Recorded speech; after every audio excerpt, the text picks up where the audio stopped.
Olá pessoal, boa noite, tudo bem? Eu sou a Márcia, psicopedagoga, falo da Casa de Oração, Luz Universal, que é redigida pela nossa queridíssima Camila.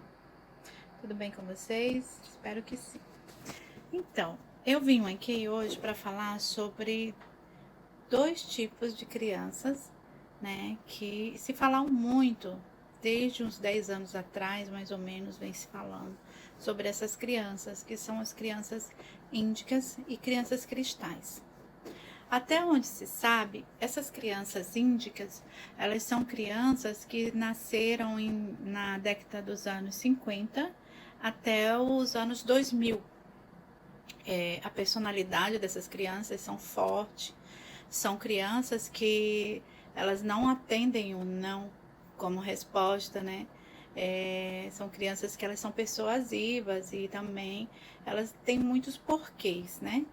E nós, pais, temos essa dificuldade em lidar com essas crianças que ainda nascem, tá? A sua maioria nasceram na década dos anos 50 a 2000. Só que não quer dizer que pararam de nascer essas crianças. Hoje, um pouco menos as crianças índigas.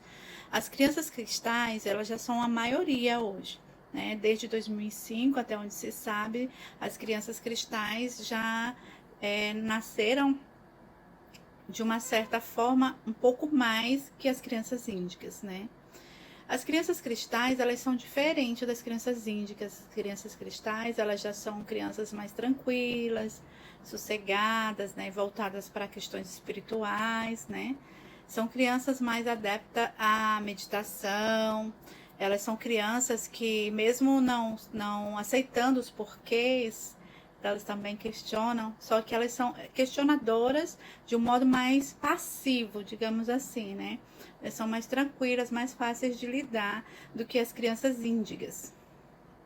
Então, as crianças índigas, elas são crianças que elas olham mais para o exterior, né? Para o que está fora. São crianças que vão lutar pelos direitos humanos de uma forma igual, né? Elas não aceitam mais a forma social de viver. Você precisa entender a criança índica para você poder responder. Por quê? Não é qualquer resposta que elas se contentam. Muitas delas são vistas pelos seus pais, familiares e até pela sociedade como crianças peraltas, hiperativas, né, com déficits. E não quer dizer que elas não os tenham, tá? Mas também olhar para esse lado dessa geração de crianças que estão vindo. Já as crianças cristais, elas também põem medo nos pais pelo fato de elas serem crianças super inteligentes, que elas têm uma resposta, às vezes, que os pais não estão preparados para dialogar com elas. Muitas dessas crianças hoje, que já são crianças em torno de 15 anos, adolescentes, né? E até crianças de 12, 15 anos, 18 anos, eles já são uma personalidade madura. Eu costumo dizer que elas são, essas crianças cristais, elas são um corpinho pequeno ou um corpinho em formação, mas com uma cabeça cheia, cheia de ideias, de particularidades, como um adulto. Então elas falam como adulto, às vezes agem como adulto, e elas têm uma criação, elas têm um dinamismo, elas têm uma coerência na linguagem delas, quando elas vão conversar com seus pais sobre determinados assuntos, né? Então os pais às vezes se veem numa sinuca de bico, uma situação difícil para responder aos filhos, né? Essas crianças cristais, elas são crianças, geralmente crianças superdotadas, né? Crianças que têm uma facilidade em aprender, uma criança que começam a desaflorar muito cedo, né? As crianças índigas, elas já são diferentes, né? Elas são crianças super inteligentes. Elas questionam tudo, tudo, tudo. Eu falo que para você que tem um filho que questiona sempre, pergunta, né? Ele não se contenta com aquela resposta que eu costumo dizer da dona Arminda, né? Que é porque sim é resposta sim. Não, para eles não é. Porque sim, tem que ter um porquê do sim, ou porquê não. Então, eles têm essa coisa do diálogo. Então, quando você começa a fazer essa intervenção de troca com seu filho, por exemplo, você fala para ele que agora você não consegue comprar determinado brinquedo, né? E aí ele vai saber por quê. Aí você vai falar para ele assim: ah, porque o dinheiro da mamãe agora tá curto. Ah, porque agora a mamãe ainda não saiu. Ah, porque agora o shopping tá fechado, as lojas por conta do corona. Você acha que ele vai se contentar? Você acha que ele vai entender? A criança cristal vai. Mas depois ela também vai questionar. Mas a criança índica, ela vai falar: então, por que você sai para trabalhar se não pode? Entende? Ah, se você compra... Ah, então por que você comprou uma caixa de bombom? Então por que você comprou um sapato novo? Então tudo ele vai questionar. O pensamento deles é muito acelerado. As crianças índicas, elas têm um pensamento acelerado, entende? Então eu vejo assim, muitos pais não têm essa destreza de ler, buscar, investigar sobre o comportamento dos seus filhos. E isso causa uma imensa incomodação, né? Tanto para a criança, que às vezes recebe mais de 100 mil nãos por dia, e muitas vezes até ignorada, né? Nem recebe nada, nem um não, nem um sim. Mas também para os pais, coitados, que além de ter a rotina estressante de trabalho e tudo mais, os afazeres do cotidiano, né, ele ainda tem que buscar formas e meios de educar, de entender a cabecinha do seu filho. Pais, mães que têm crianças, né, índicas e cristais. Crianças índicas, elas são vistas como crianças bagunceiras, hiperativas pela sociedade. Isso é verdade? Não. Muitas dessas crianças, 50% delas têm um comportamento, um mau comportamento, digamos assim. Esse mau comportamento não é porque ela é uma criança índica ou porque ela tem um déficit ou isso ou aquilo. Muitas vezes é uma falta de educação mesmo. Então, aquela questão do faça o que eu digo e não faça o que eu faço, não funciona com a criança índica. A criança índica sempre vai questionar você. E a criança cristal também, entende?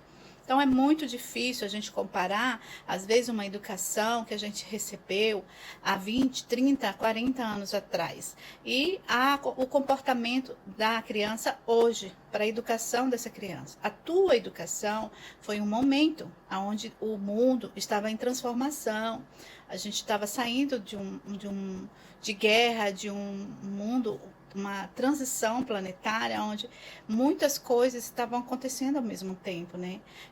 A tecnologia, né? A mulher se revolucionando para o campo de trabalho, né? Então, essas coisas todas foram parte da minha vida e de muitos papais aí. Mas para o seu filho, não. O seu filho hoje nasce... Hoje, agora, nesse momento, ele não vai saber o que é conviver com um colega numa praça, brincar, porque nós estamos passando por um momento difícil de pandemia, né? Um vírus que ainda não se sabe como resolver, né? Essa crise que todo o mundo está vivendo, não só o Brasil. Então, ele é de uma outra geração. Se o seu filho é dos anos 2000, 2005, 2010, então ele está na pré-adolescência, ou então está na adolescência, entrando para a maturidade. Então, tudo isso tem o porquê. A criança que ela é cristal, ela vai absorver com um pouco mais de leveza as coisas. Isso não quer dizer que também ela não vai te questionar, mas a criança índica, essa veio para transformar mesmo. Eu falo que a criança índica, ela é a ferramenta do hardware e a criança cristal é o software. Entende? entende? Ela vai para cima, ela busca, ela quer modificar tudo em volta dela, ela quer transformar tudo em volta dela. E a criança cristal, ela quer buscar entender, compreender, né? E uma das características da criança cristal é que ela é uma criança que sempre se coloca no lugar da outra. Ela olha para a natureza. Muitas crianças cristais também estão virando veganas, vegetarianas, porque comer um animalzinho não é saudável, né? Então, se teu filho ele não quer comer a carne, isso é dele, né? Não pode forçar ele. Então, vai achar produtos, né? Vai achar alimentos que vá substituir aquela fibra, aquela substância da carne. E a criança índiga, ela tende a rejeitar os alimentos, no caso, o vegetal, né? A fruta. E parte para a carne. Tem gente que fala assim, quem come carne é mais agressivo, quem é vegetariano ou vegano é mais calmo. Eu não sei, eu não sei. Meu filho, ele é vegano, mas assim, calmo, ele é um pouquinho, mas quando você sai do trilho com ele, ele também sabe carregar o trem nas costas. Então, isso é de criança para criança. Fica uma dica aqui que eu gostaria de mostrar para vocês, muito legal, de 2 livros para os papais. Esse livro aqui, ó, tá vendo? Ele é muito bom, é o livro de Divaldo Franco. Ele fala da criança cristais e índiga, né? Os autores é a Vanessa Anceloni e Divaldo Franco. Ele é um livro com uma visão espírita, tá? Voltado para as crianças índigas e cristais. É um livro maravilhoso. Tem um outro livro aqui que eu já li várias vezes e me emocionam muito. Alguns pais devem ter. E é esse livro aqui, ó. Mamãe, me ensina a conversar. Maravilhoso, maravilhoso também. Esse livro é da Talva Tabaxi. Maravilhoso para as crianças que têm autismo. Ele conta uma história maravilhosa. Ele não é muito, ó, ele é fininho. Você vai ler. Maravilhoso esse livro. Eu super recomendo. Então, eu vou deixar aqui para vocês essas indicações bibliográficas, tá? Para vocês darem uma lida se precisar. E também deixar aqui com vocês o meu boa noite e parabéns a todas as pessoas que trabalham de uma certa forma para que seus filhos se desenvolvam e cresçam num mundo melhor, né? Nós precisamos hoje de pessoas que trabalhem em prol da verdade, do amor e da luz, como diz a nossa querida Camila. Então, gente, meu boa noite para vocês. Muita gratidão por tudo, tá? Até aqui, Camila e toda a casa que tem me acolhido. Meu grupo de reiki, meus queridos colegas reikianos, tá bom? Um beijo no coração de todos vocês e parabéns, dia 1º, né? O nosso dia, e a gente trabalha, todos nós, até mesmo aquelas pessoas que estão em casa cuidando dos seus filhotinhos e não estão se arriscando a sair, né? Estão trabalhando home office, e as que não estão trabalhando por algum motivo, mas estão em casa, lutando, labutando, para melhorar suas vidas. Parabéns para todos nós. Um beijo, tá? Boa noite.